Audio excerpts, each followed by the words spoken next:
आज के इस वीडियो में आपको पत्र लेखन, जो प्रार्थना पत्र होता है, पत्र वगैरह होता है, उसकी कुछ विशेषताएं बताएंगे कि क्या ध्यान रखना चाहिए। कई बच्चे जो कक्षा 8 से 9 में आते हैं, पत्र लिखते रहते हैं, प्रार्थना पत्र लिखते रहते हैं, लेकिन उनको बहुत सी समस्या होती है कि किस चीज़ के बारे में लिखना है, किस चीज़ के बारे में नहीं लिखना है। बहुत सी गलतियाँ करते हैं। तो इसमें कुछ 4 से 5 पॉइंट है जिनको आपको ध्यान रखना है। पहला पॉइंट मैं आपको बता दे रहा हूँ कि पत्र की जो भाषा होनी चाहिए वो सरल और स्पष्ट होनी चाहिए। कि हम पत्र में किसी को पत्र लिख रहे हैं या प्रार्थना पत्र लिख रहे हैं या प्रधानाचार्य को लिखते हैं, तो जो भाषा का प्रयोग करते हैं वो ऐसे कर देते हैं कि समझ में नहीं आता कि कहना क्या चाहते हैं। तो पहली बात तो ये याद रखना है कि भाषा जो होनी चाहिए वो स्पष्ट और सरल होनी चाहिए। दूसरा पॉइंट, आपको अपनी बात बड़े साफ तरीके से और विवरण तरीके से रखना है, संक्षेप में। लेकिन इस चीज़ का ध्यान रखना है कि आवश्यक वाली जो बातें हैं, जो हमको लिखना है, जो हमको बताना है, कहीं वो ना भूल जाए। बहुत अधिक संक्षेप में क्या होता है, जो मेन पॉइंट होता है हम वही भूल जाते हैं। छुट्टी तो चाहिए होता है, लेकिन छुट्टी का कारण क्या है यही लिखना भूल जाते हैं। तो पत्र लिखते समय दूसरी आपको ये ध्यान रखनी है बात कि जो प्रार्थना पत्र लिखना है या पत्र लिखना है, तो आपको जो आवश्यक पॉइंट है वो ना छूटना पाए। तीसरा पॉइंट आपको यह याद रखना है कि पत्र के आरंभ में जो संबोधन चिन्ह होते हैं, अभिवादन चिन्ह जो होते हैं, जिनको आप माननीय चिन्ह कहते हैं, सम्मान के तौर पर लगाते हैं, उसका प्रयोग करना अति आवश्यक है। जैसे आप सेवा में लिखते हैं, मानवर लिखते हैं, ये सब चिन्ह जो है आपको ध्यान रखना है। मैं अपनी अगली वीडियो में आपको इन चिन्हों के बारे में भी स्पष्ट तरीके से बताऊंगा कि इस चिन्ह का कहाँ प्रयोग होता है। लेकिन आप अभी ये समझें कि आरंभ में जो संबोधन चिन्ह होते हैं उनका बड़ा ध्यान रखना है। और चौथा पॉइंट ये है कि लेखन जो कार्य होना चाहिए, जो आप लिखते हैं वो जो कार्य होना चाहिए वो बड़ा ही स्वच्छ और शुद्ध होना चाहिए, साफ साफ दिखना चाहिए कि लगे कि नहीं आपने कुछ लिखा हुआ है और आप एक माननीय छात्र या छात्राएं हैं या पर्सन हैं, कोई भी व्यक्ति हैं। क्योंकि पत्र और लेखन ऐसा नहीं कि आप विद्यालय परिसर में ही लिखेंगे, हर कार्य क्षेत्र में आपको पत्र और प्रार्थना पत्र लिखना पड़ता है।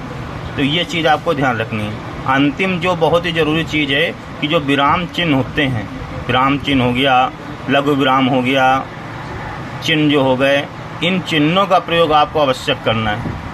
कहीं कहीं आप लोग पूर्ण विराम नहीं करते हैं, कुछ अल्प विराम नहीं करते हैं, कहाँ अल्प विराम करना है, कहाँ पूर्ण विराम करना है, कहाँ इन्वर्टेड कॉमा लगना है, इस चीज़ का भी बड़ा विशेष ध्यान रखना है। तो इन 5 चीज़ें आपको मैंने जो बताई, अगर आप पत्र लेखन में ये ध्यान रखेंगे तो आपका पत्र लेखन बहुत ही शुद्ध, अच्छा और एक सुचारू रूप से दिखेगा। बस पढ़ने वाले के ऊपर प्रभाव भी जल्दी डालेगा। मैं एक पत्र आपको लिखा हुआ दिखा रहा हूँ कि किस तरीके से पत्र लिखना चाहिए। ये एक पत्र आपके सामने मैं प्रस्तुत कर रहा हूँ जो प्रधानाचार्य को अवकाश के लिए प्रार्थना पत्र लिखा है। इसमें आपने देख रहे हैं कि किस प्रकार से लिखा गया। सबसे पहले सेवा में संबोधन चिन्ह लगाया गया है, इसके बाद अल्प विराम लगा दिया गया। श्रीमान प्रधानाचार्य जी और बटे का निशान लगा करके प्रधानाचार्य जी। अगर आपके विद्यालय में लेडीज है तो उसके लिए चार्य का प्रयोग करेंगे, और जेंट्स है, मानवर हैं, तो उनके लिए प्रधानाचार्य का प्रयोग करेंगे। ये कॉमन सी बात होती है जो आपको हमेशा ध्यान रखना है।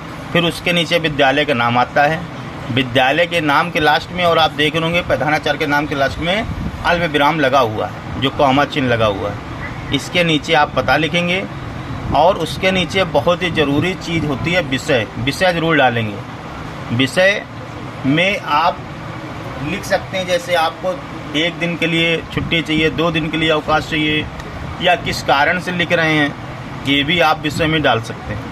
इसके बाद महोदय या महोदया का प्रयोग करेंगे, मानवर मानवरा का प्रयोग करेंगे, ये आप संबोधन चिन्ह लगाएंगे। इसके बाद फिर आप देख रहे हैं अल्प विराम लगा हुआ है। इसके बाद आपका जो अंदर का भावार्थ है, देखिए जो लिखा गया है ये आपको यहाँ स्पष्ट साफ भी दिख रहा होगा, और जो जिस कारण है उसको लिखा गया है। जैसे सविनय निवेदन ये है कि दिनांक, जिस दिनांक को आपको जाना है, अवकाश लेना, वो दिनांक डालेंगे, और कारण बताएंगे आपका कारण क्या है, किस कारण से जा रहे हैं। जैसे यहाँ प्रार्थना पत्र बहन का विवाह है, तो यहाँ लिखा मेरी बहन का विवाह है, जिस कारण से जा रहे हैं। इस दिन मेरा घर पर रहना आवश्यक है, ये आपको अंकित कर दिया कि हमारा ये आवश्यक है।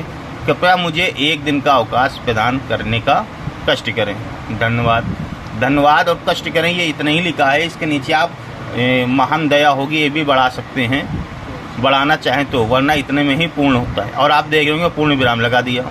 इसके बाद आज्ञाकारी शिष्य और शिष्या लिखा हुआ है। अगर आप छात्र हैं तो शिष्य, छात्रा हैं तो शिष्य का प्रयोग करेंगे, अपना नाम लिखेंगे और कक्षा लिखेंगे। अब इसमें कुछ 3 पॉइंट मैंने राइट साइड में लिख दिए हैं कि आप इसी तरीके से और भी विषय के अनुसार आप एप्लीकेशन इसी तरीके से लिख सकते हैं। कुछ परिवर्तन होगा, जैसे आकस्मिक अवकाश हेतु लिखना हो। आकस्मिक आपको नहीं पता है कि आपका अचानक क्या हो जाए, आप घर से स्कूल से ही घर आ रहे हैं, अचानक आपका एक्सीडेंट हो गया या अचानक कोई इमरजेंसी आ गई, आपके परिवार में किसी का निधन हो गया, तो ये आकस्मिक घटना होती है। उसके लिए आप यहाँ पर आकस्मिक इसी तरीके से लिख सकते हैं आप। इसके बाद बीमारी हेतु भी आप इसी तरीके से लिख सकते हैं जो इसमें लिखा गया है, बस आपका सब्जेक्ट बदल जाएगा।